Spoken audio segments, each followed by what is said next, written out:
Just a brief disclaimer. This sermon is a version of one that I gave about 15 years ago. I don't know if any of you were here for that. But it's a little different, and I may give it 15 years from now, God willing. But Mill Creek. Our Unitarian Universalist Society takes its name from and implicitly locates itself in relation to something called Mill Creek. This refers foremost to an area of northern Delaware, Mill Creek 100. Following Old English custom, colonial Delaware was divided into hundreds, areas that could theoretically sustain a certain number of residents and farming. Mill Creek 100 was formed in 1710 as a subdivision of Christiana 100, reflecting the consolidation of activities in this area. It occupies the area bounded by White Clay Creek to the west and south, Red Clay Creek to the east, and the arcing border of Pennsylvania to the north. It was in part a strategic choice by our founders to locate a Unitarian Universalist congregation in Mill Creek 100. Our church filled a geographical gap between the existing UU societies in Wilmington and Newark and offered a closer option to those in nearby southern Pennsylvania. Now, Mill Creek 100, in turn, takes its name from a stream that runs literally through it.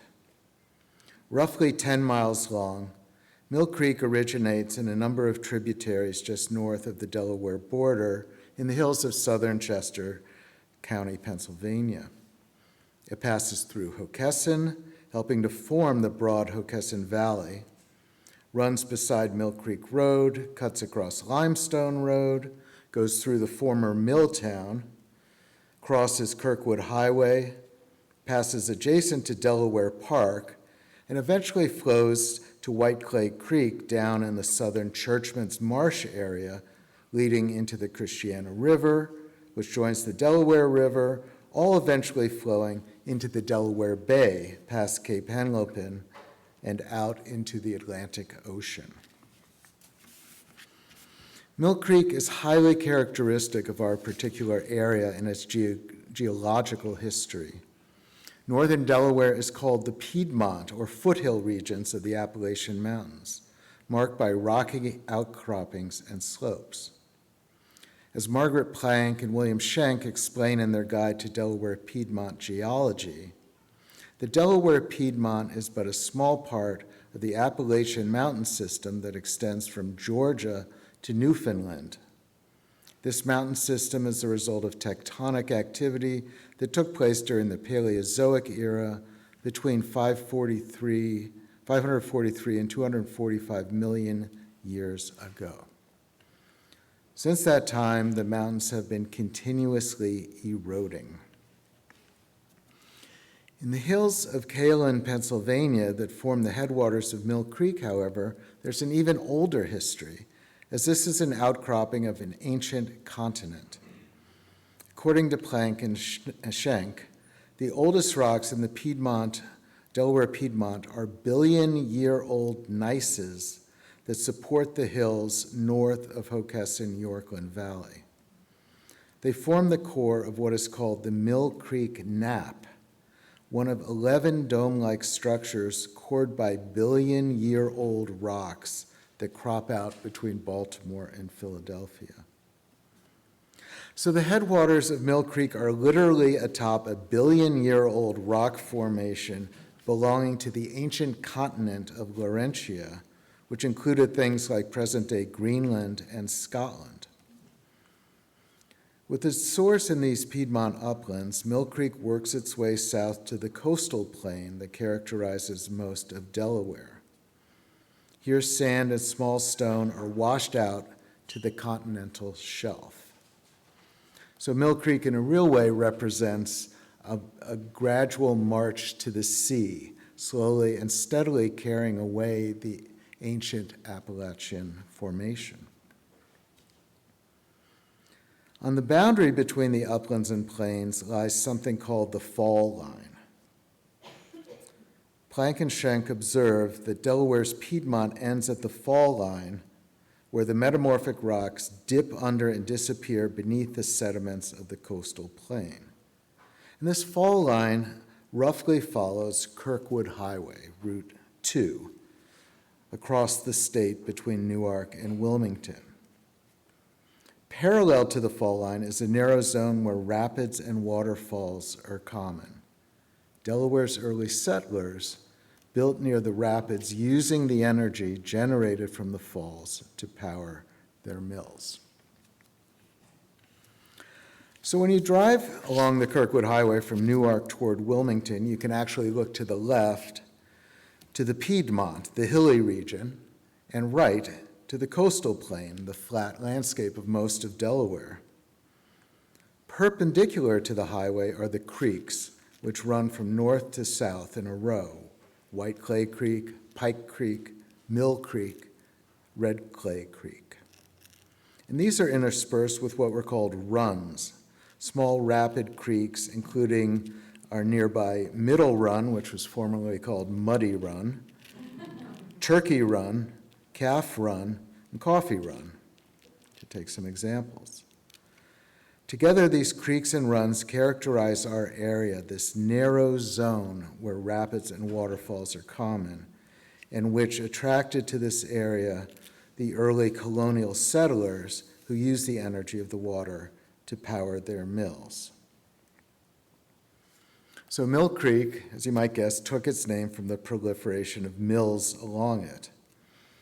Originally, settlers had called it Fresh Creek, or interestingly, Rum Creek, and early Swedish settlers called it Lillefallskillen, meaning Little Falls Creek.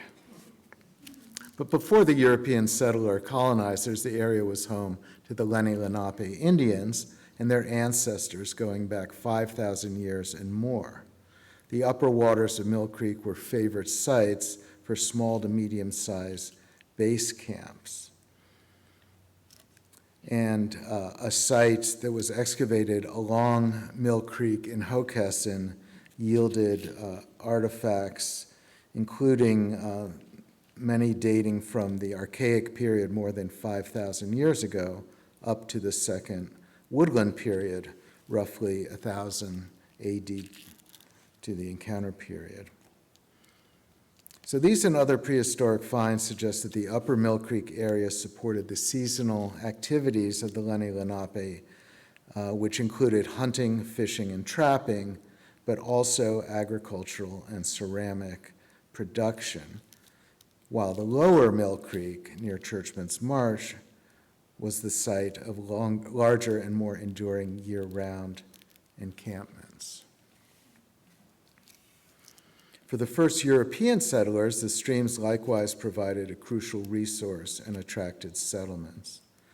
The excellent mill sites afforded by the streams of this hundred were conducive to the erection of mills at an early date, writes John Thomas Scharf in his History of Delaware, published in 1888.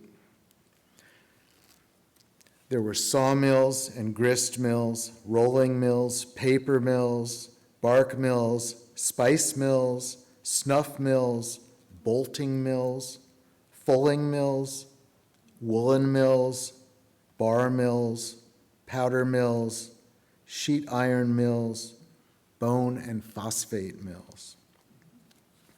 As evidence of how the Industrial Revolution clung closely to the forces of nature, these processing and manufacturing plants needed to be built adjacent to streams, and so proliferated in this area. In his Illustrated History of Hockessin, Joseph R. Lake Jr. notes that it was the rapid flow of the water cascading down the Piedmont that turned the wheels, that ground the grains, squared the timbers, cut giant logs into planks, and pressed cider. From the knowledge learned in these primitive operations came more sophisticated processes for spinning and weaving, tanning leather, making paper, and forging iron. In turn, roads, shops, taverns, and eventually railroads were built to connect and support the activities at the mills, resulting in many of the byways we travel today.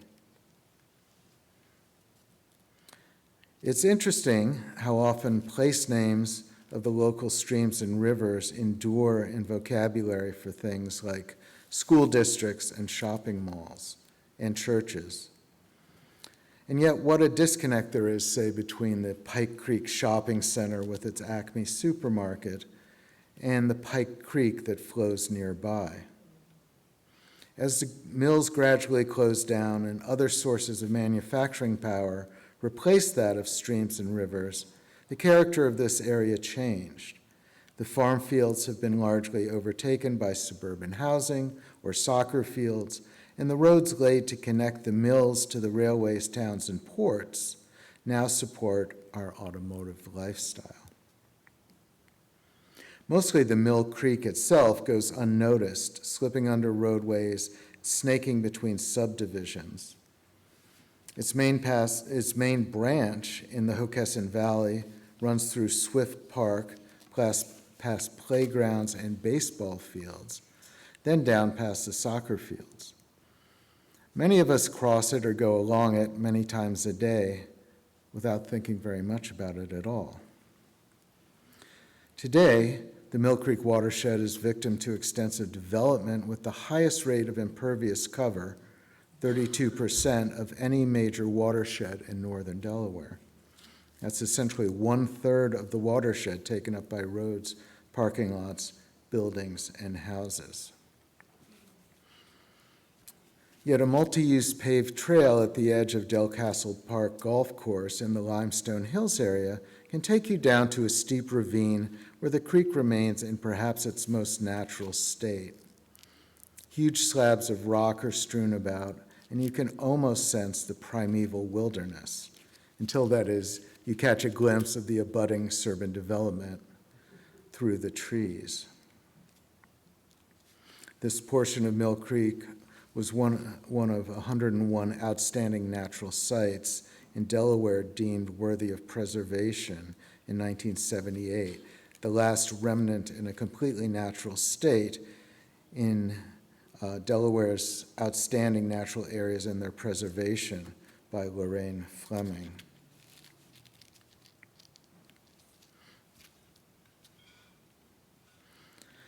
Mill Creek is not merely an abstraction or a name, but a natural artery that runs through the heart of our region, whether we notice it or not.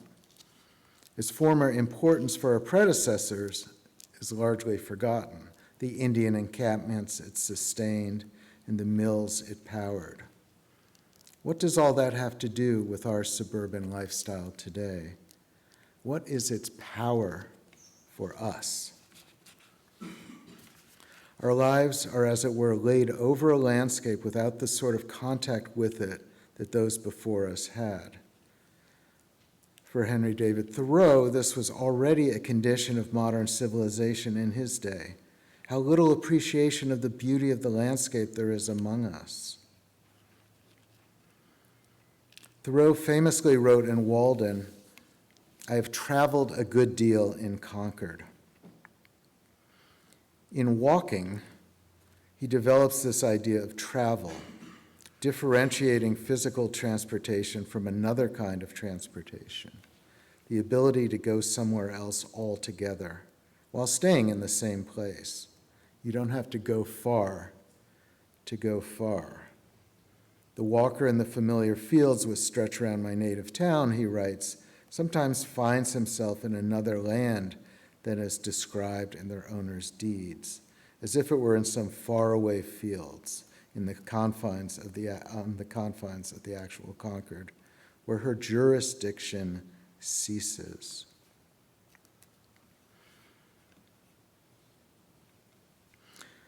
Thoreau, who made his living as a surveyor, here suggested something beyond the current landscape, some faraway field that is immeasurable and ancient.